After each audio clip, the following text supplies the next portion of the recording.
Hello everyone, my name's Vicki. I'm from SignHealth Domestic Abuse Service.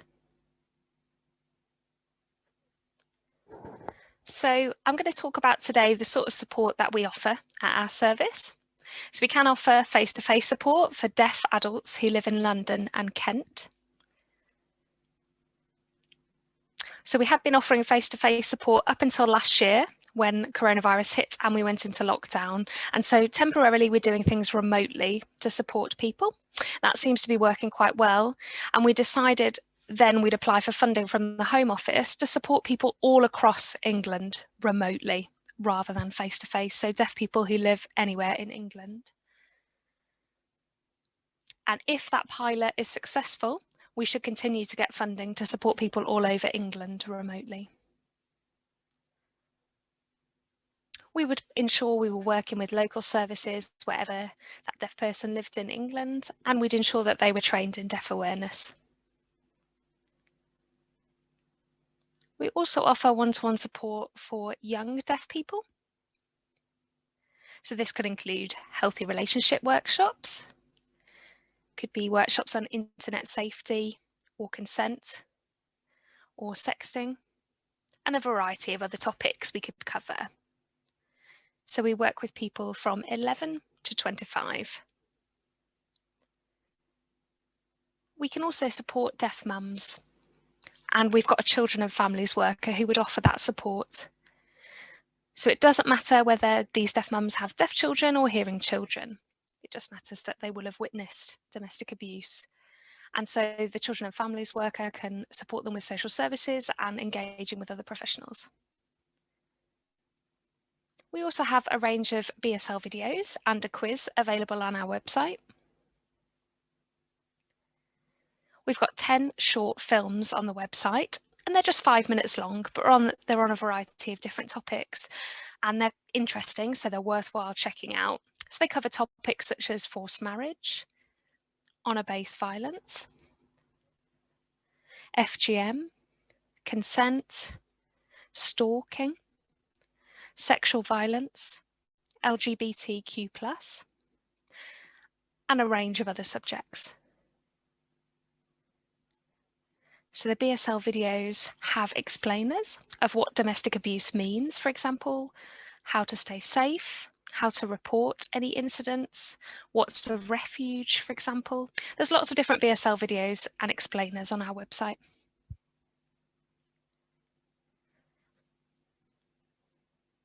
So who are we at the Domestic Abuse Service? Well, I'm going to talk about IDVAs, which is IDVA, and that stands for Independent Domestic Violence Advocate. And the role of an IDVA is to support high-risk clients, high-risk people, to make sure that they are safe. And that includes supporting them with their children too. So the IDVA is able to liaise with other professionals. It might be those within housing, within the police services or courts, could be social services, and an IDVA is able to be a contact for all of those professionals. You can also see there YPVA, and that's a young person's violence advocate. So that support is focused on working with deaf children and young people and ensuring that they have safety planning in place, as well as focusing on education and awareness of domestic abuse. But YPVAs also work with other professionals such as schools. Our YPVAs are responsible for conducting our workshops with young people. So they meet young deaf people either in schools or in youth clubs. And as I mentioned previously, they do training on a variety of different subjects. Also, the YPVAs and the IDVAs are joined by a children and families worker. And all of us work with lots of different agencies. So that could be housing, police services, social services. And it might be that any of these services we engage with perhaps don't have any deaf awareness, perhaps they've never worked with a deaf person before. Our service would be able to offer training to those organisations to make sure that they have better deaf awareness and an understanding of what abuse looks like in the deaf community. We also provide workshops for those in the deaf community. So we call them healthy relationship workshops, and we go out and teach awareness about domestic abuse and what a healthy relationship is. We also offer survivors workshops, and that's for deaf women who have survived an experience of domestic abuse. So we would invite them to a 7-week course of workshops talking about the effects on their life, the effects on the children, how it feels to be a survivor, and dealing with things ready for the future to make it a positive future. So now specifically, I want to talk a little bit about coronavirus. As we're all aware, it's a very difficult time for everybody at the moment. But for deaf people, we're facing a lot of barriers at the moment, as you already know. Most mainstream services and agencies don't have any deaf awareness. Most of them don't know much about the deaf community or about deaf culture, and they're very unaware. Also, lots of services are unsure how to support deaf people best, so often they end up signposting, but it might not be their signposting to appropriate agencies. And the main thing is facing communication barriers that we deaf people face regularly, and not knowing whether to disclose, not knowing what their rights are, or who to ask for help, for example. There are other barriers the deaf community can face. Another barrier to communication is the regular wearing of masks. That can make communication even harder for deaf people. Deaf people can become exhausted, asking people to take down their masks and trying to lip read. And of course, some people will refuse to take off their mask, which makes it very difficult for deaf people to communicate. And it's such effort to try and get people to engage and communicate with you, so that becomes an extra barrier. It can also be difficult supporting people remotely. Lots of the mainstream services are now operating largely on the telephone, which we know is inaccessible for deaf people. And also, live chats are sometimes offered by services, but for a lot of deaf people, English is not their first language. If they're BSL users, they'll find it more difficult to communicate in written English through a live chat. I'm sure you're all aware and have heard in the news that Where is the Interpreter campaign that the deaf community are running. You will have seen other countries across the world, in New Zealand, for example, Ireland, Scotland, France, Australia, various other countries have sign language interpreters at the daily news briefings to give information about coronavirus, important information. But here in England, we haven't got that. There are in-vision interpreters, but they're only available on one specific channel. They're not available on the typical BBC channels, only on BBC News, which can be really confusing for deaf people, not understanding the information being given, or not knowing which channel to access, and so it's not good enough. For a lot of deaf people, going out and meeting other people in the community, face to face, being able to communicate with them is such a lifeline. And now being in lockdown and stuck at home can cause a lot of loneliness for people.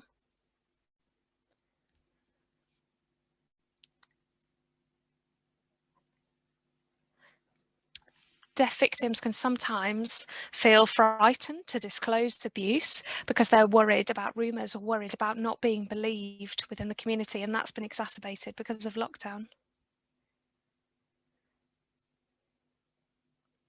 Also, some deaf people really don't like the technology of using video calling. Some people prefer to use text message, or ideally to meet face to face. And not all deaf people have access to laptops and technology at home to be able to make these calls, and that can leave them even more isolated, or they don't have access to Wi-Fi, for example. Most professionals, such as those in social services, for example, would ask deaf people to attend conferences now that can't be face-to-face, would be on Microsoft Teams or on Zoom. But it can be really difficult if a deaf person just has a phone, because there's less control over those conference services on a phone. It can be really difficult to find who's signing, who's talking. And obviously a laptop is better for that. But yeah, it can be when the deaf person's accessing these meetings on their phone, they can't find the interpreter in the meetings because they're looking at such a small screen. And obviously we need to consider that for deaf people, it's their right to have access to those meetings. Sometimes it might be there's poor Wi-Fi or poor signal, or a deaf person might just be using 4G. They could be living rurally and they don't know who to ask for help, and they could feel trapped potentially.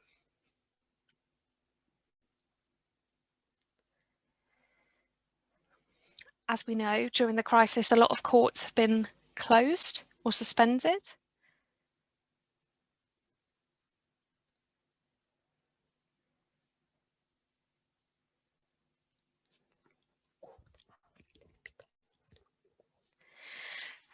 So courts have been saying for a lot of deaf people that they're having to attend court because they don't think it will work remotely using an interpreter. So a lot of deaf people have been forced to attend court.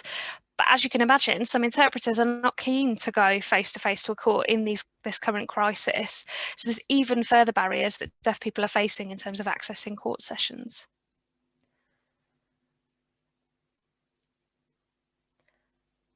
So I want to make sure, after talking about the barriers, talking about how you can stay safe.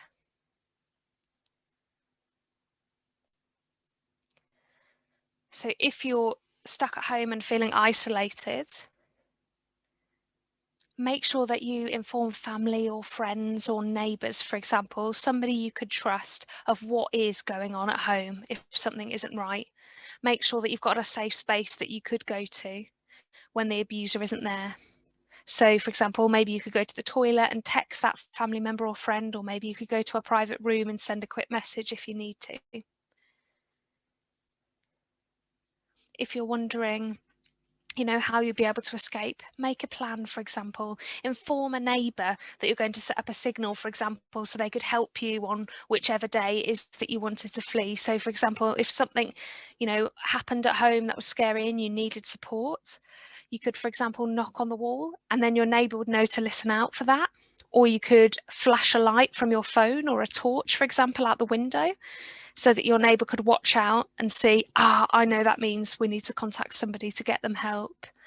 Or it could be that you're agreeing to text a person, a secret code, for example. You're going to text them the word red, and that means your friend knows that you're in danger. Or yellow, for example, to say that I'm safe.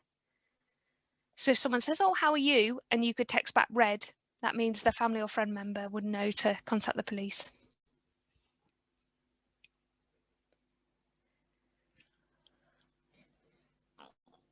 When you are ready to leave, make sure before you leave that you've got set up the SMS 999 service registered on your phone. It's really simple to do, but then you can text 999 with the word register, and then you'll receive a text message reply. It's quite a long message that they send as a reply, but just reply back with the word yes, and that means that they keep your phone number details on their system, so they know you can text them. So you would be able to text 999 in an emergency. I know it can be tricky if English isn't your first language, but you could ask someone else, a neighbour, for example, for support in doing that. The most important thing is to make sure that you keep documents or information such as passports or driving licence, children's birth certificates, perhaps immigration status documents. Make sure you've got all of those in a bag ready, or perhaps put them in the car if you have got a car, so that they're ready if you did need to flee. So if anything did happen and you needed to get out of that situation, you've got that bag in the car or in the house ready. I know it's not easy in those scenarios, but make sure you've got your phone charged and you bring your phone charger with you. Because if you didn't bring your phone charger and the battery goes flat, that leaves you without a way to use your phone. So try and remember to pack your charger. It's also a good idea to pack a few clothes. We're not talking a whole suitcase or a massive bag, because that would be noticeable, but just some clothes you could hide in a bag somewhere, so you have that ready. But do that without the abuser seeing. It might be you could give that bag to a family or a friend, so that when you do flee, you have got at least some spare clothes available in another bag. Just before you left, or afterwards, feel free to contact our service because we would be able to help you with safety planning, accommodation, and any other support that you need in that time. I've already explained a little bit about this, but this slide is about the 999 text service.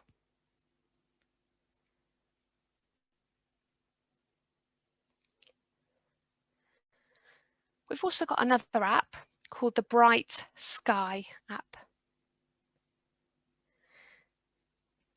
If you live with your abuser and are feeling trapped, for example, this app looks on the surface to just be a weather app. So if anybody was ever looking over your shoulder, for example, you could just click a button and it would go back to the weather app. But what it also allows you to do is take records, of any instances, anytime you've experienced abuse, for example, and you'd be given your own password to set it up. And if the abuser ever looked over your shoulder, you just click the button and it hides all the screens straight away and goes to look like a weather app. So that's a good one to download if you're feeling at risk. There's a new service available now that's been rolled out. You might have seen that in the news. But if somebody's experienced domestic abuse, if you're able to get out of the house and don't know where to go, you don't know where the local police station, for example, is, or you're at risk, you can always go to the chemist, like Boots, for example, or Superdrug, or whatever your local chemist is. And you would be able to ask for Annie, spelled A-N-I. I know it's a bit more difficult as a deaf person.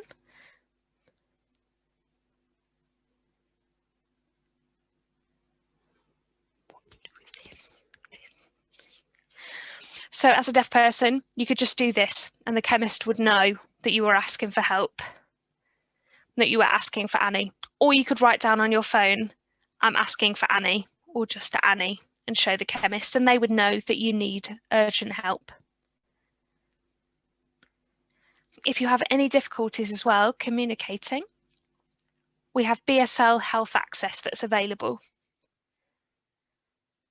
So Bsl Health Access connects you to a video relay service. So it means it would connect you to an interpreter and you would be able to contact anyone to do with your health. So it could be your GP, could be the hospital,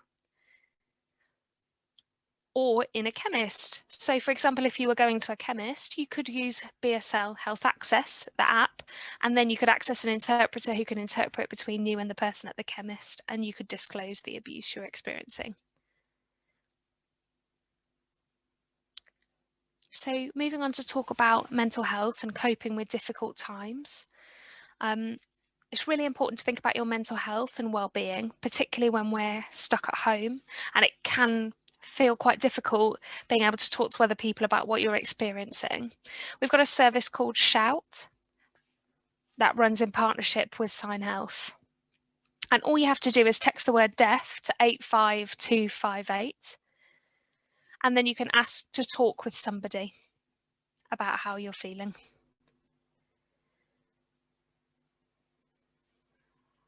So we're nearly finished the presentation now, but if you're thinking, oh, I would like to contact somebody, anybody is able to refer, or you yourself can refer yourself to the service. It could be deaf organisations or social services or police. Anybody is able to refer to us via email, phone or text. But use our website and there's plenty more information available on there. Thanks so much for watching. Bye-bye.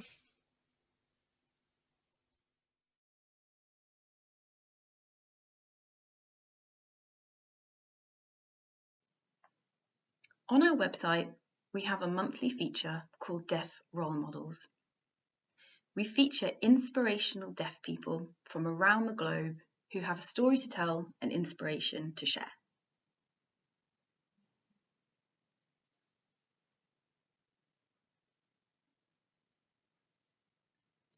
Since 2013, we've interviewed and featured so many deaf role models.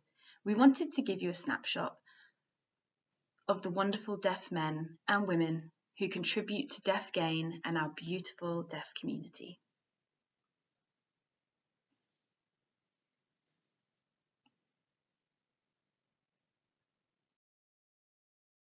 Shireen Hussain. Shireen is the first woman to graduate from university with an MA in the country of Jordan. Jordan, in 2013, had approximately 30,000 deaf people, and only around 50% at that time had access to primary education. So Shreen's achievement is really fantastic. She's now an educator and gives back to the deaf community in Jordan by working with the government to improve educational provisions.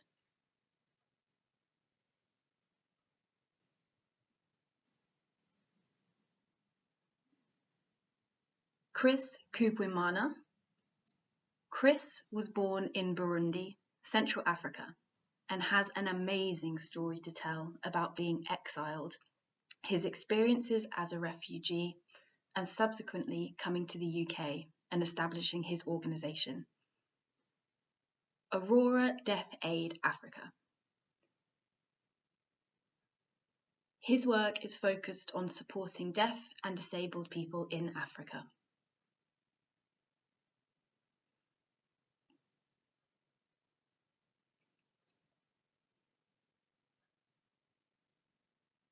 Penny Biscuits. Penny is a well-known figure in the UK deaf community.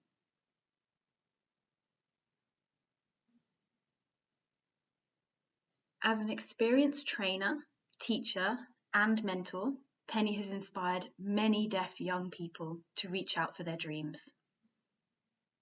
Penny worked with Deaf Unity on our groundbreaking mentoring program and continues to inspire deaf people through her example each day.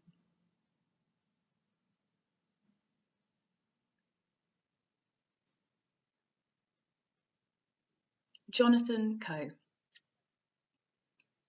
Jonathan is a tech wizard and has an inspirational story to tell about his educational journey and how he was able to make a success of university and really excel in his chosen career.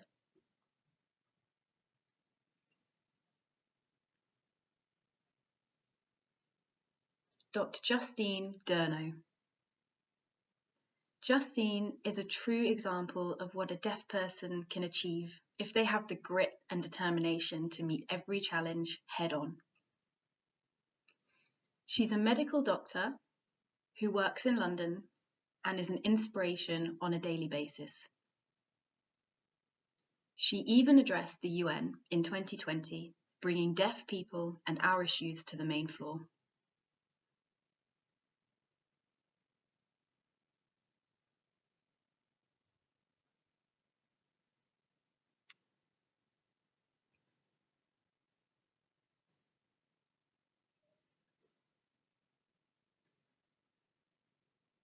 Alison Henry.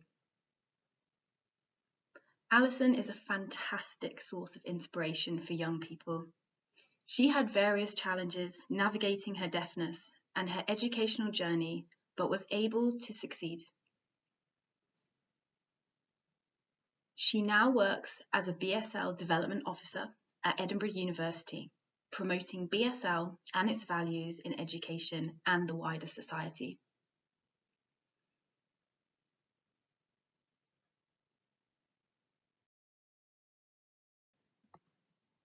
To read more about these role models and many more, visit our website. If you would like to propose someone to be featured as a role model of the month, get in touch with us.